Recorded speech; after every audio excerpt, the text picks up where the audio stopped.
Hi students, hope you're safe at your home. As we told, we're going to continue with our classes, what we left in between. I hope you have revised the previous lessons. In this video, we would be discussing about the basics of futures market. Now, after watching this video, if you have some doubts regarding this, you can post on your Edmodo platforms where I would be answering to your queries. And at the end of the video, there would be few questions which would be your assignments for this lesson. I hope you will be there with me. Hi students, welcome back. So we're going to discuss about the mechanics of future markets. In this module, we would be discussing the very basics of future contract. So let's start with what is a future contract. I've shared my screen with you. So in this screen, you can see 5 points. When we combine this, we will get what is a future contract. So I'll tell you how. A future contract is an agreement between two parties, which, as you know, it can involve the buyer and the seller. Now, what is this agreement for? It is for buying or selling a financial asset, or it can be even for a commodity. It is always for a future trade. That is a very basic difference which we have learned when we have started learning derivative. It is for protecting against the future fluctuations in the price. I'm hedging, or maybe I'm speculating. So it is a future oriented contract at a predetermined price. So the price is fixed based on the spot price for a future date. So this is all about what is a future contract. It's an agreement to buy or sell an asset on a future date at a predetermined price. I hope you're there with me. Okay. Now we will discuss about the key features of a future contract. The first thing which we need to understand is a future contract is an exchange traded one. It is done through stock exchanges. Since it is an exchange traded one, the dealing is standardized. Now what we mean by the standardized? When we say standardized, the quantity would be specified, the place of delivery would be specified, and the date of delivery also would be specified. So when, where, what, these three things would be specified in a future contract. And since it is exchange traded, an investor will have a range of assets for investment. The investor can choose from the different variety, maybe a financial asset or maybe in the category of commodity. Another feature of a future trade is it is settled on a daily basis. That is, the settlement is on a daily basis. Every day at the close of the trading hour, the loss or gain of the trader is adjusted and settled on the same day. Now, the next thing which we need to understand is there is something called as a margin. A margin is a money that is to be deposited by the trader in the trading account at the opening of a future contract. This normally would be maybe 5% to 10% of the total contract amount, the total trading contract amount. But the thing which you need to understand is it will be adjusted based on the transactions carried out by the investor in future.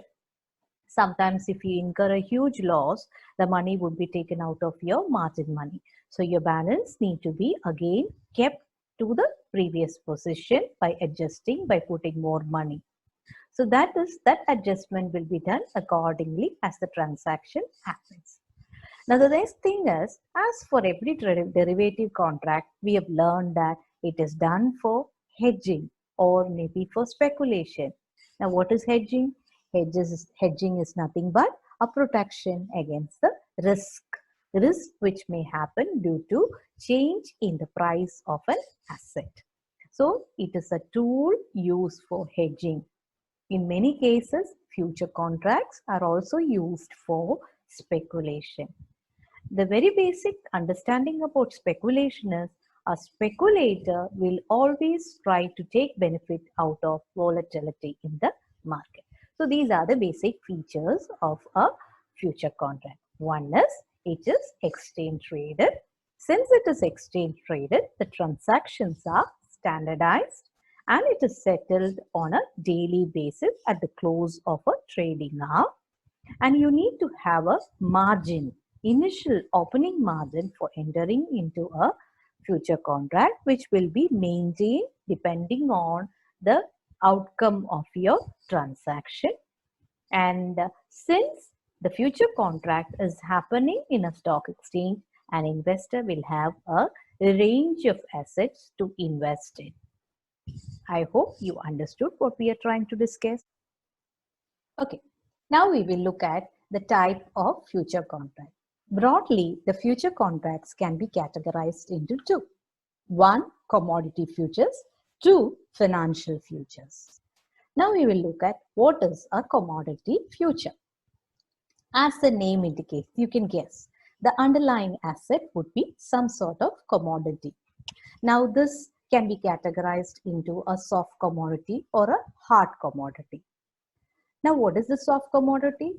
It will be the kind of maybe rubber, pepper, cotton, that is agriculture produce. So if that is the case, can you guess what would be hard commodity? Yes, hard commodity come under the category of metals.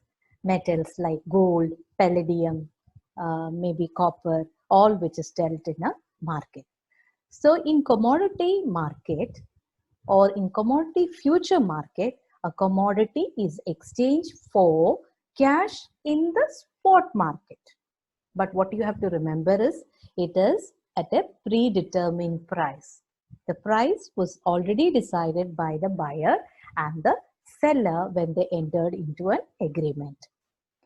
And another thing which you need to remember about commodity is only those commodities which can be stored for a future, that only will be dealt in a commodity future market.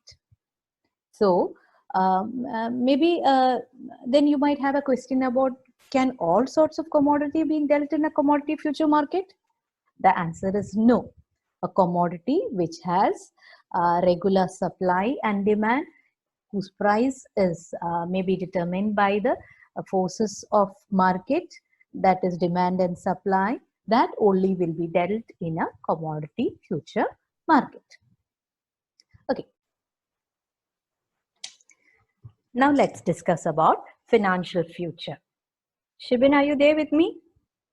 I hope all of you are there with me.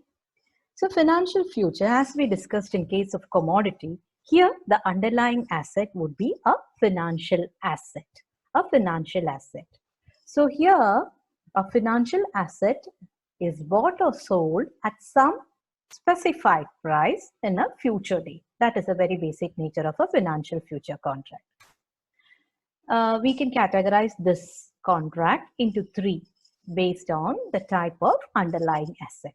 One is currency future, two is stock index future, three is interest rate future. I think you can guess what will be these three because the name itself says what is it all about. Anyway, let's start with the first one, currency future. As the name suggests, the underlying asset in this category would be currency, maybe rupee, maybe dollar, maybe yen, depending upon the need of the buyer and the seller. In case of stock index future, the underlying asset would be index. For example, NSE index movement. The change in the value of stock index would enable the buyer or the seller to gain or lose in the contract. And the third category would be interest rate future. The underlying asset in this category would be interest paying debt securities. Normally government bonds, treasury bills would be the underlying asset in this category from an Indian perspective. Maybe 6-year bond, 10-year bond, 13-year bond are normally dealt in the Indian stock markets. Of course, 91 days treasury bills are also dealt in the stock market. So these are the three categories of financial future. Are you there with me? After listening to this, do you feel like investing in a future market? Okay, now I'm going to discuss about the trading process. As you know, in a share market, to start trading in a share, you have to have a brokerage house as an intermediary. So here also you need to select a brokerage house and a broker who will assist you in the trading transactions. And then if you do not have a trading account, you have to open a trading account and then the game starts. You have to choose from the wide variety of commodity or financial instruments and decide upon which and where to invest. So if you have decided for commodity, you have to undergo a thorough market analysis to understand the trend and the possibilities in the market. A quick decision or a kind of speculation is not advisable for a beginner. You have to have a thorough understanding about the market before you start investing in the market. So that is why the next step is market analysis, where you look at the fundamental values as well as the movement of the price of the transactions in a market. And then slowly after progressing, you will start developing a trading strategy so that you can keep your investment safe without incurring a loss in future. So the trading process starts with selecting a broker, then deciding to invest in a market, maybe in a commodity market or in a financial market. And for investment, you need to have a trading account, an active trading account. And in case of, as we mentioned earlier, in case of a future contract, you have to start by depositing a margin when you start with a future trading. So that margin is kept, it's blocked in your trading account, which cannot be used for any further transactions until your future contract is exercised or offset. And then the next stage is we go with continuous market analysis. One-time market analysis is not sufficient enough to stay in a market. Continuous market analysis is needed to update yourself with the happenings in the market. And slowly the investor need to develop a trading strategy to stand in the market in the win-win position. So this is the trading process which you need to follow when you are planning to invest in a future market. Okay, students, now we will be discussing about the trading settlement. As you can see on the screen, the trading settlement can be categorized into two. One, physical delivery. Two, offsetting the contract. We'll take the first one. Now, physical delivery. As the name indicates, the asset is delivered physically to the party on the day of maturity. Say, for example, if the underlying asset is currency and if the due date is on 24th April, the asset is delivered on 24th April, that is currency, to this party. So that's all about physical delivery. So it normally happens on maturity.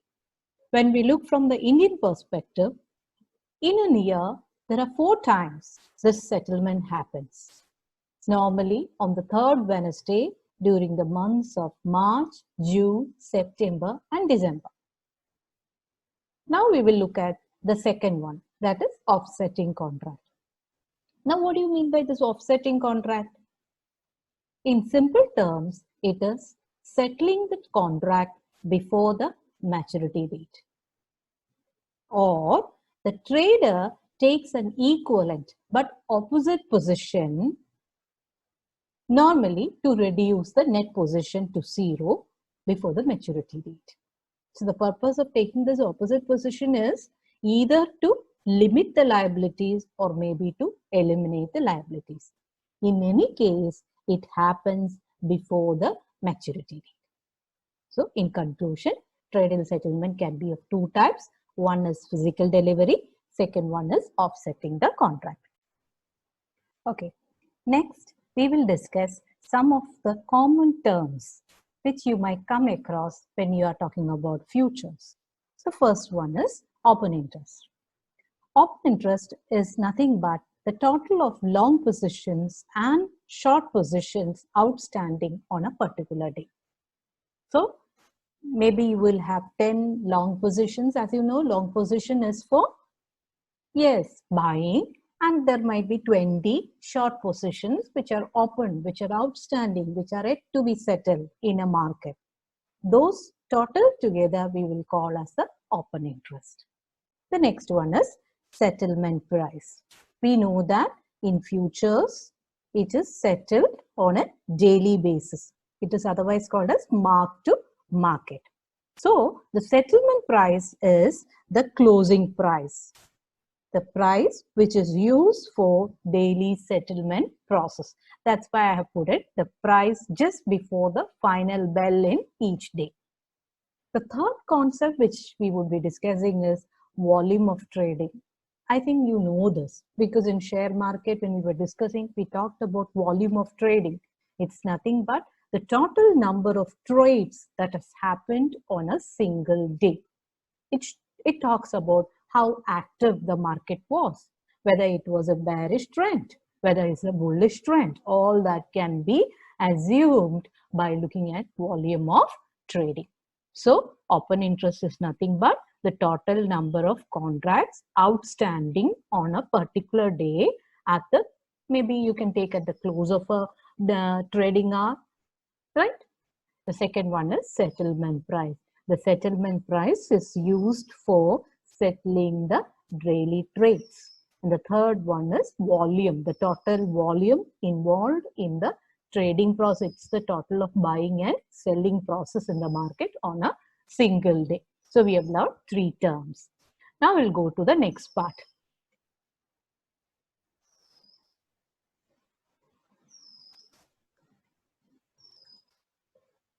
Okay, the next one is the key points, just a revision. We have already discussed about this, but just a revision.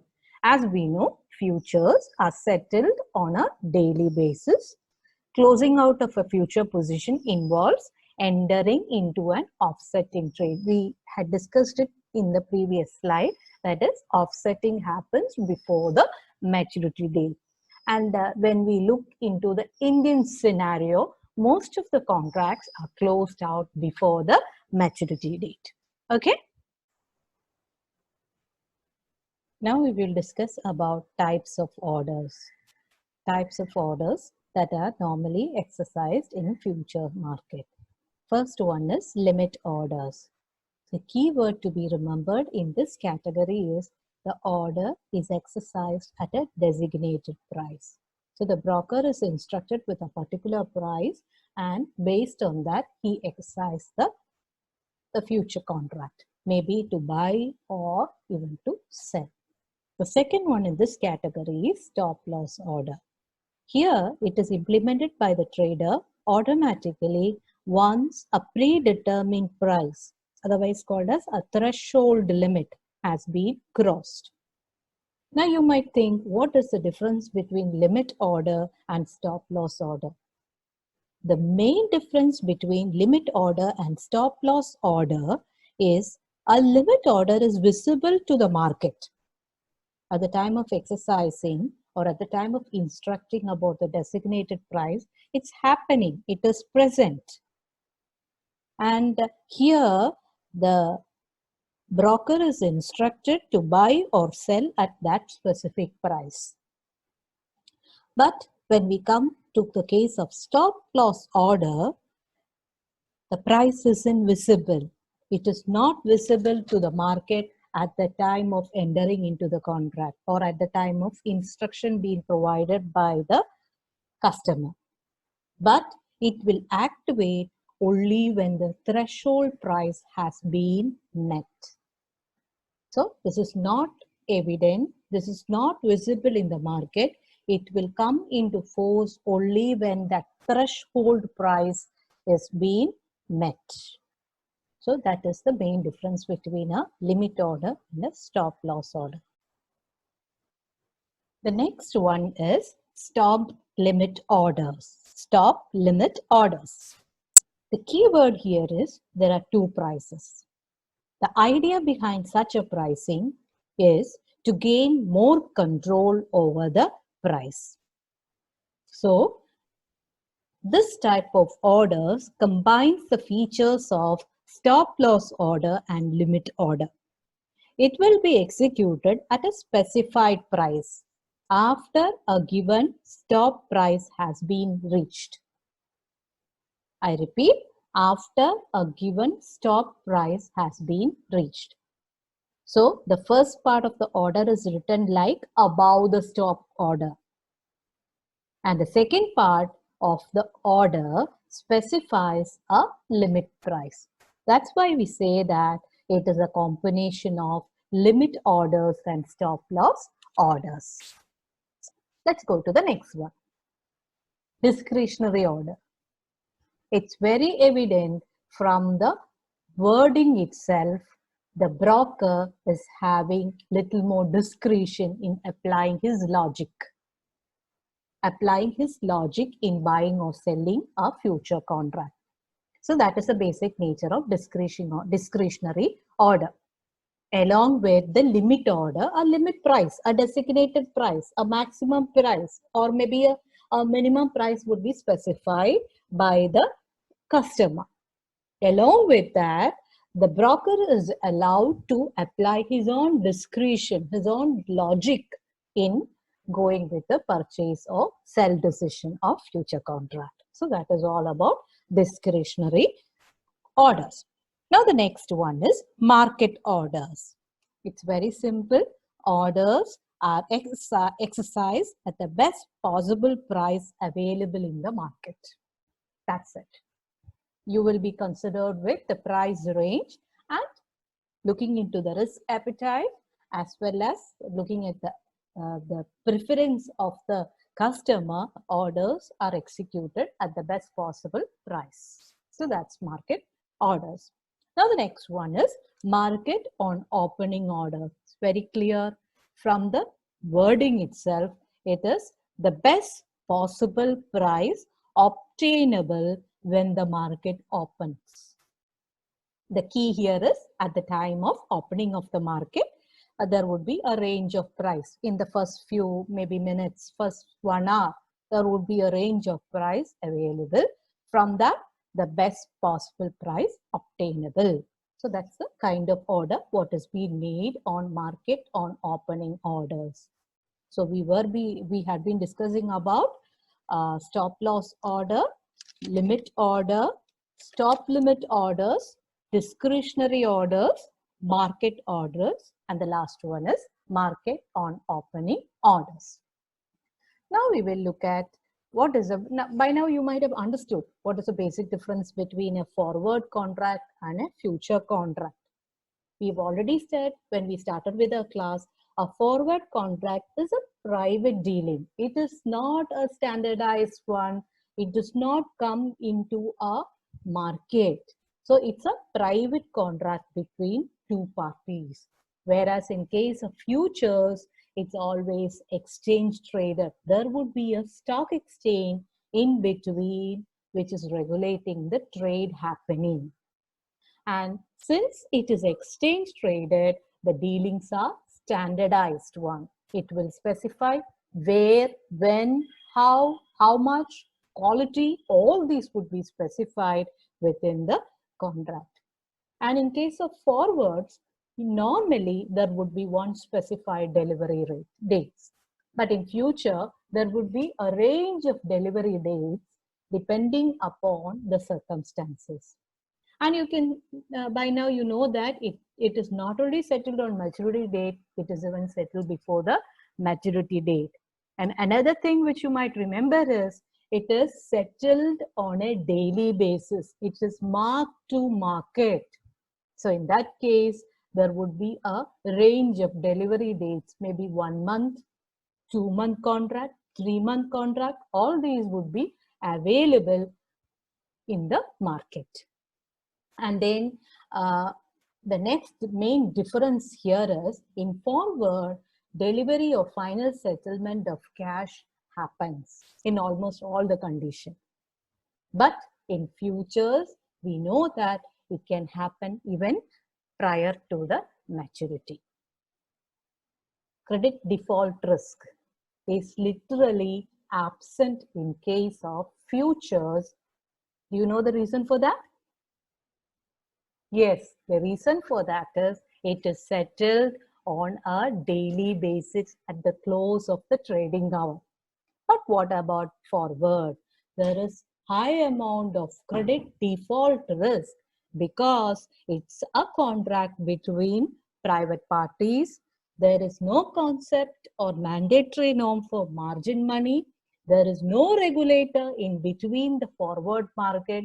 So it is often said that the credit default risk is high in case of forward contract. So these are the broad differences between future contract and a forward contract. Are you there with me? Yeah. Now we are going to discuss about what is basis risk. Before going to basis risk, we really have to understand what is basis. Basis is defined as a spot price minus future price, or in other words, it is the difference between the spot price, the current market price, minus the future price of the contract. So basis risk arise because of the uncertainty about the future movement of price in the market. I hope you understood it. It's very simple. You cannot predict the market exactly because there are many forces that are controlling the market other than the demand and supply. There would be economic factors, there would be environmental factors, all that will be having an impact on the market price movements. So that is why the risk arises because of the uncertainty about the basis, which is called as basis risk. Now we will discuss about stack and roll. The very basic idea about stack and roll is roll the future contract forward to hedge future exposures.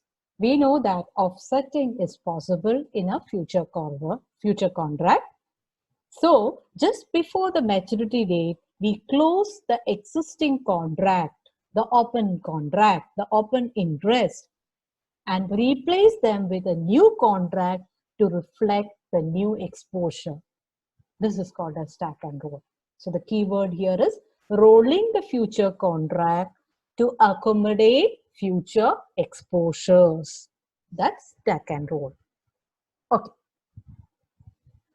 Now this is actually a screenshot from the actual market. Can you guess this is stock market or a derivative market? Just look at it.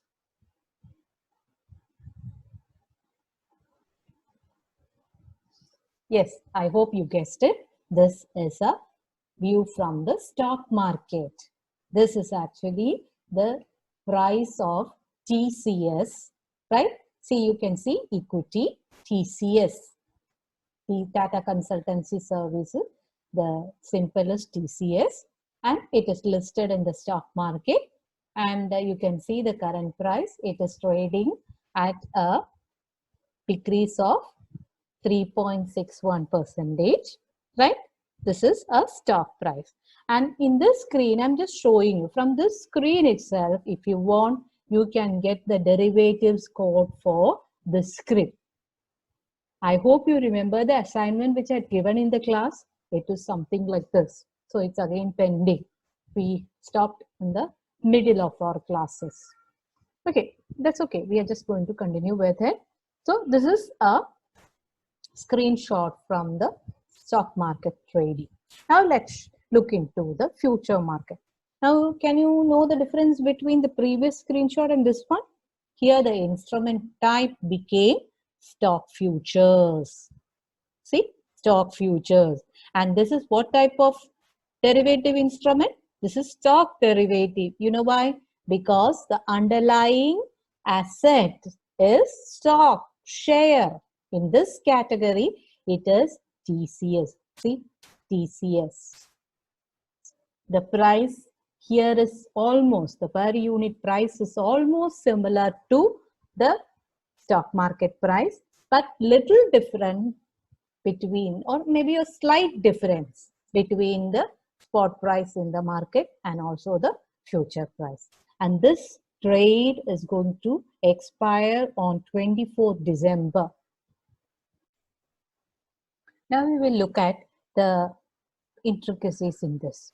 So underlying asset, as I've already told, TCL is a share and its per value for this is 2,359.95. This is something which is ongoing. It will be revised as the market change. And market lot, here in this case, the market lot is 125. Now, I hope you remember what is a market lot. A lot represents the standardized number of unit of a financial instrument that is set out by exchange. In this case, it is set out by the stock exchange.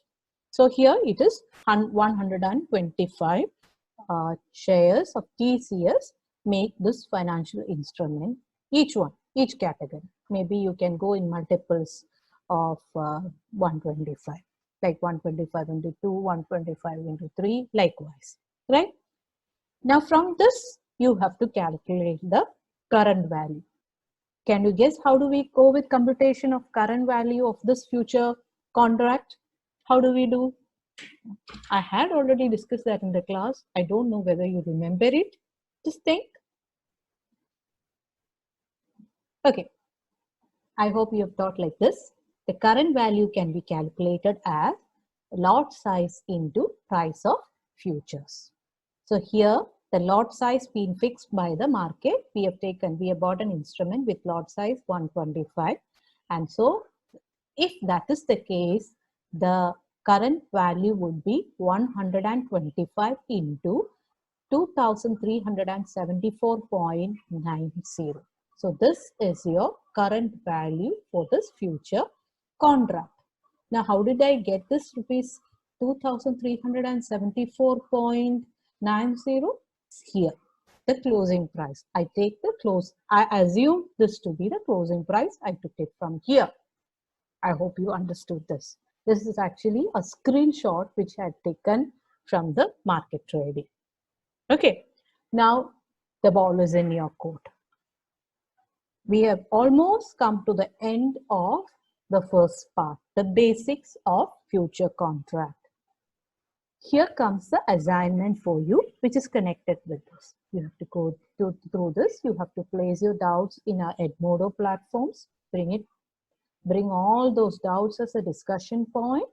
Along with that, you have to find out, you have to pick any two stock future contract from the market.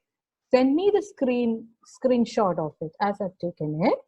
And then you also have to compute the current market value, the current value of those stock futures which you have selected, and upload it as an assignment in our Edmodo platform.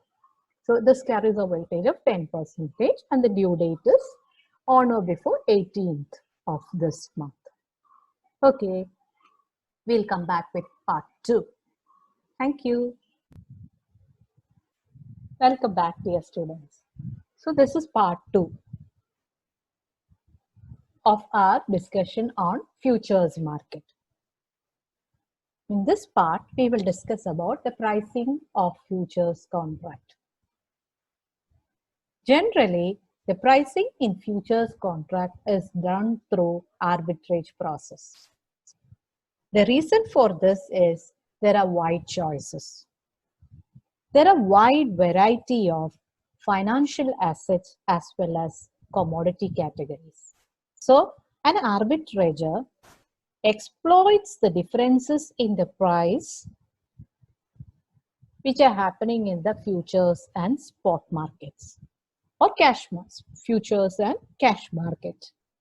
This is the logic behind arbitrage process in price fixation. We'll go detail into this. Let's look at the models of future prices. The first most important category is cost of carry model. As we all know, there are two factors that determine the value of a future contract. One is the current spot price, the current market price. And the second one is the cost of carrying or storing the underlying commodity till the maturity date of future contract. Say for example, if I'm talking about wheat, I'll consider the current price of the wheat plus I might need warehouse to keep it safe till the maturity date. I also need an insurance coverage to protect against the hazards. So all these will constitute the cost of carrying. If I just number it out, it will involve storage cost, insurance cost, transportation cost, financing cost, and this will vary from asset to asset depending upon the nature of the asset. Say for example, if I'm talking about an underlying asset as a stock, I do not have any expense connected with storage. I do not have any expense connected with transportation. I might have some financing cost. So that's why I say the current spot price shown here. The current spot price plus the cost of carrying or storing the underlying commodity till the maturity date of futures contract. Now we have put this into a formula. That is F naught at the T period. It's nothing but the current future price for delivery of the product at time T is equal to spot price into 1 plus the present cost required to stock the commodity from today until time T. That's a formula. So this is the basic concept of cost of carry model. I hope you understood it. It includes two factors. What are they? The first one is current spot price and the second one is the cost of carrying or storing the underlying commodity till the maturity date. Or maybe if it is not till the maturity date, till the date of offsetting the contract. Okay. Moving further, cost of carry model assumes certain conditions in a perfect market. Condition 1, there are no taxes. In real situation, this is not a realistic condition. But these are the assumptions which are made assuming the market is perfect. Second one is there is no transaction cost. That is, there is no brokerage, no exit floor price, nothing like that, no transaction cost.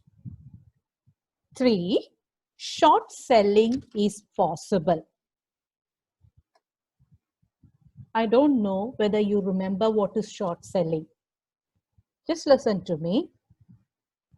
A short position is created when a trader sells a security first with the intention of repurchasing it later at a lower price.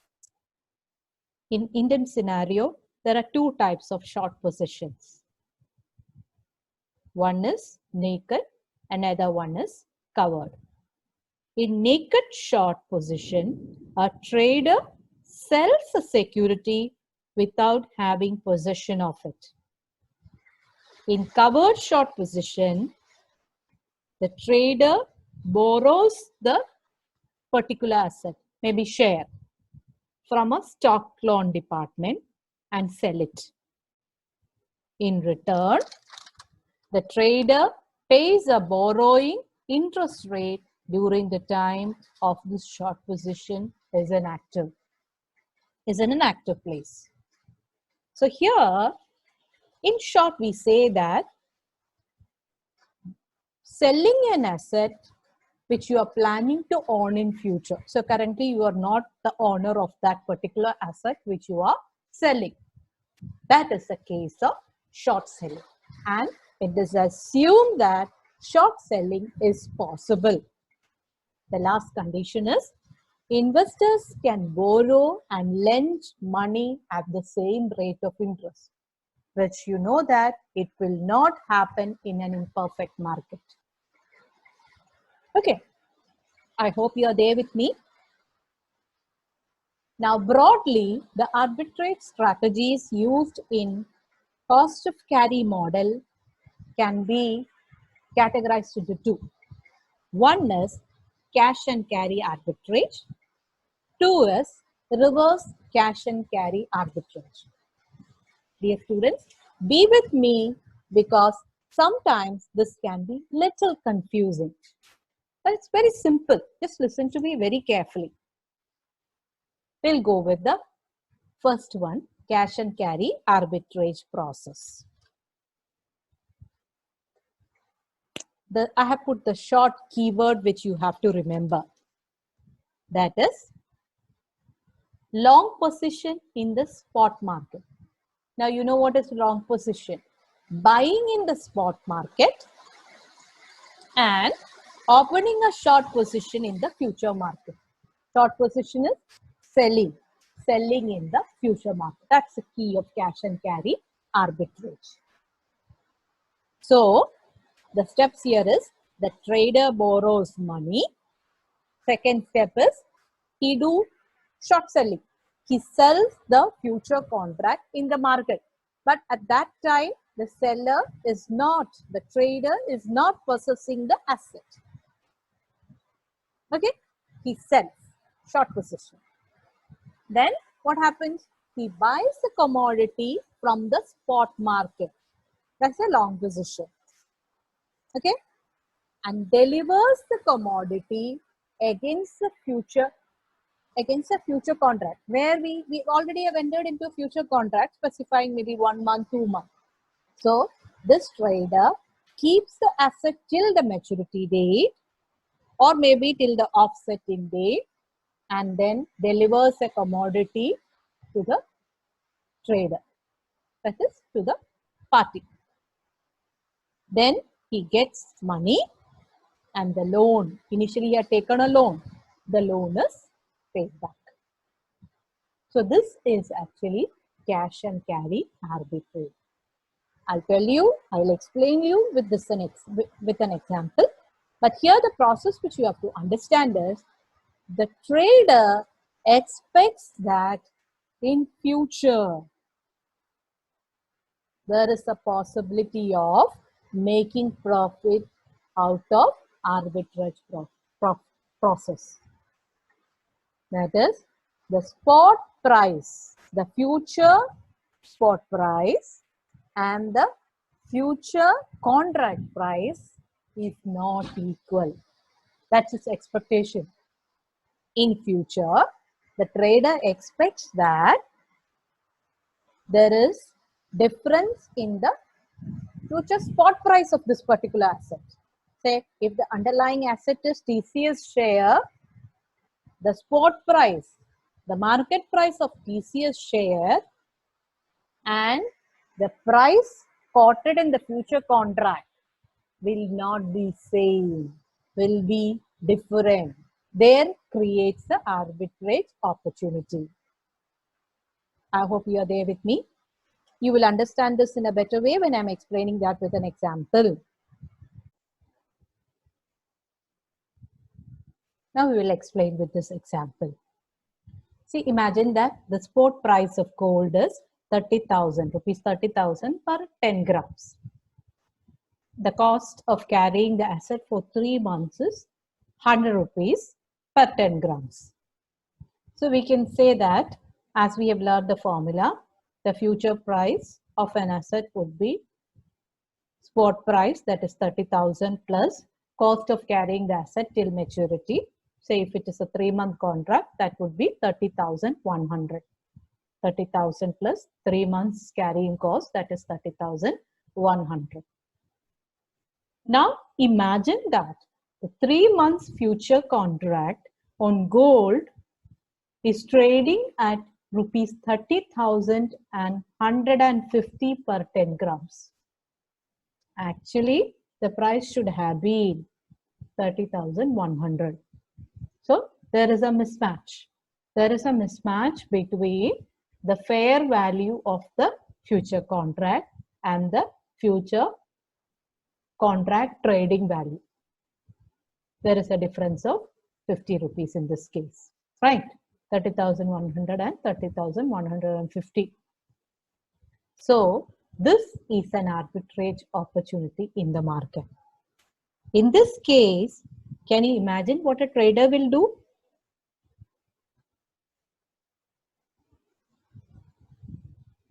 Oh, you guessed it right. Here, the trader will explore the arbitrage opportunity in gold by buying gold in cash market and selling 3 months gold future simultaneously. So, he will buy the gold for rupees 30,000 per gram, right? He will buy from the cash market. Now, what is going to do? He is going to keep it till the maturity period, that is 3 months. Simultaneously, what he will do? He will also buy a future contract on gold of 30,150 maturing in 3 months. So what is the benefit for him? He is having an asset for which actual cost for him is only 30,100, but he will get 30,150. In this case, there is a profit of 50 rupees. This is what we call as cash and carry model. So for this, maybe he will take a loan. For buying from the cash market, he will take a loan. Once he gets the profit, he will repay it back. In that case, this carrying cost will include the cost of keeping the asset till the maturity date as well as the interest, the borrowing rate of interest. Are you there with me? It's simple, right? Understand it very clearly, because if you do not understand this, then reverse cash and carry will be difficult to understand. Now we will discuss about reverse cash and carry arbitrage. The key you have to remember here is short position, selling in a cash market, and long position in a future market. So here it is just the opposite of cash and carry arbitrage. The trader will sell in the spot, the cash market, and he will plan to buy from the future market. Okay, that is position created when a trader sells a security in the spot market first. So he may not possess the asset at the time of selling. So that is short selling. But his intention is to repurchase it later at a lower price from the futures market. So that is all about reverse cash and carry arbitrage. Let's look at it with an example. So imagine the cash market price of HUL, Hindustan Unilever Limited, as on 26th April 2019. So this is stock. That's why I put S. Is rupees 1,570. 1,170. Now in the market there are futures. Normally we say futures giving the prefix as a month. So this is May futures, that is the future trading in the month of May, having an expiry date on 29th May 2019. Okay, so this is in the futures market. That's why I've said F at rupees 1,510 for the same. So remember, or just imagine that in this case it's just one unit. Here in the spot market, one unit is 1,570. In the future market, it is 1,510. And this is on 26th April. This will expire on 29th May. So It's very close. It's very close, right? So as a trader, don't consider in a future market, don't consider anything technical, any technical terms. What you will do? You will think of buying from here, selling it here, right? This is the arbitrage opportunity in reverse cash and carry market. What the trader will do? The trader will do a short selling here in the cash market. Short selling in the trade market at the current price. Now what is going to expect?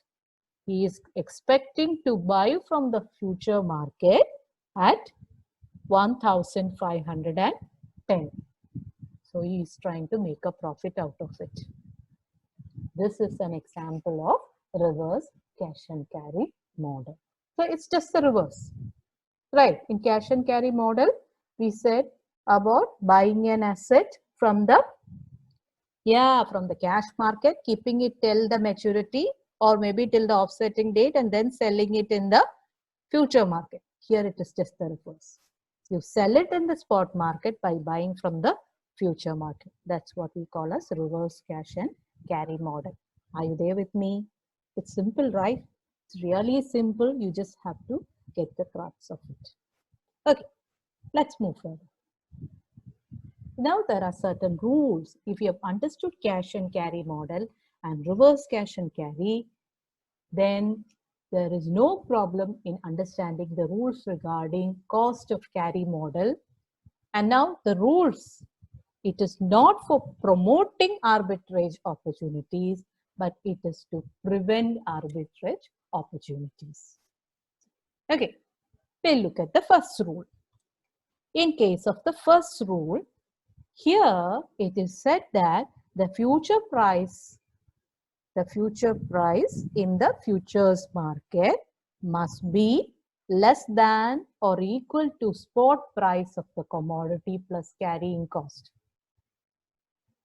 Will there be arbitrage opportunity? See, imagine our first case of cash and carry. If the future price was 30,100, same as the spot price of 30,100, will there be an arbitrage opportunity? No. That's what the rule is about. I hope you understand. It's simple, right? That's what it is said. It should be equal to or less than the spot. Okay. So here, future price. This is put into formula like this. It is future price less than or equal to spot into 1 plus the carrying cost. That's it. Simple, right? Now rule 2. Rule 2 is with respect to reverse cash and carry model. Now remember, in reverse cash and carry model, what was happening? You sold it in the cash market by buying it from the future market, right? Because there were difference in the asset prices. This is called as arbitrage opportunity. Now you want to avoid this. So here the future price must be greater than or equal to the spot price of the commodity plus carrying cost. Correct? Here you imagine the future price, if it was greater, in the previous case we had 1,570 in the cash, in the spot market, and 1,510 in the future market. If it was 1,570 in the future market, will that opportunity exist? Will the trader sell in the cash market and buy it from the future market? It will not happen. So that is rule 2 all about. Are you there with me? Simple.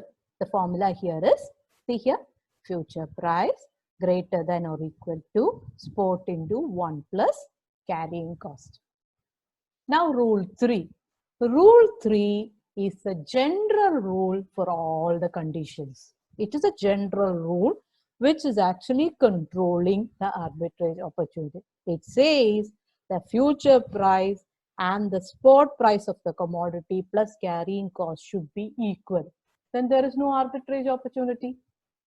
Right. In fact, you can predict the future spot price by looking at the current future price, current price of the future contract, if it is a perfect condition. That's the formula. That's the rule 3. Here, the future price is equal to spot price into 1 plus carrying cost. Are you there with me? If you have understood these three rules, the next is just building on this. Just look at it. Here, you are talking about not the spot and future, but a near future price and a distant future price. So you don't have, instead of that spot, you brought something called as near future price and a distant future price. That is the movement from one future price to the next future price. Maybe you have 1 month May future contract and then you have June future contract. So the travel from May future contract to June future contract is what we call as nearby and distant future contract. That with respect to cash in, the rule is same. You just substitute the spot and the future market. That's only difference. Here you say that the distant future price must be less than or equal to the nearby future price of the commodity plus carrying cost. So instead of this, instead of the spot price, what you had put? Nearby future price plus future price of the commodity plus carrying cost. That's why in the formula also you have made this revision. That is, your future price of a distant future contract should be less than or equal to nearby future price into 1 plus carrying cost. Carrying cost till the dth period, till that distant future period. That's why we have substituted it at D. Are you there with me? If you have some doubts, place it on our platform, Edmodo platform. We are going to discuss it. Okay.